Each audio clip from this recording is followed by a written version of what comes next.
Alrighty, so this video is going to be an overview of emotional distance theory, which is a theory I'm working on developing. Now, before looking into this theory, it'd be a good idea to try to understand verbal aspect, which is by Stanley Porter. Now, if you haven't heard or looked into Stanley Porter, I highly recommend you look into him. He's an amazing Greek scholar. Now, he had an idea, and it's verbal aspect. This is where verbal aspect comes in. And basically, it states that emphasis is defined by certain morphology. There's the perfective category, aorist. There's the imperfective category, such as present. And there's the stative category, such as pluperfect. And perfective is the least emphatic. Imperfective is the mid-level of emphasis. And stative is the high level of emphasis. That is verbal aspect. Now, my theory is structured off of verbal aspect. They work hand in hand together. You have to understand aspect before you can understand EDT.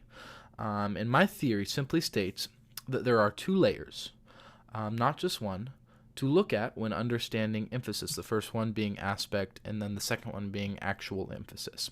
So take Mark 15, for example, the crucifixion. We're going to make a little graph. At the bottom is low emphasis, at the top is high emphasis. And over the course of this passage where Jesus is being crucified, aspect is not emphatic. Verbal aspect, there's lots of perfective, imperfective. Now, EDT would state that this is actually a heightening level of emphasis. And I can't just make that claim. Even though Mark 15 should be more emphatic, right? I can't just make that claim. I have to have proof. So there's three main proofs in this portion of text. First of all, the use of bullet clauses is important to understand. And that's you see that linguistically. So, for example, in English, my dog ate, your cat flew, my finger hurt, it's crazy. You can kind of hear how that's emphatic in a way, or that sticks out at least. Secondly is the use of Kai, and it's absolutely insane, the frequency of his usage of Kai in this portion of text. And before, he's actually using days. So there's a contrast to Kai's. And this could go on for quite a while, the Kai's, but you can see how Kai's actually add emphasis, even in English. And my dog ate, and your cat flew, and my finger hurt, and it's crazy. It's repetition, and it just makes it faster, makes it more emphatic. Now, the final proof is simply the subject at hand, and this is probably the easiest part to understand, but shouldn't the crucifixion be emphatic?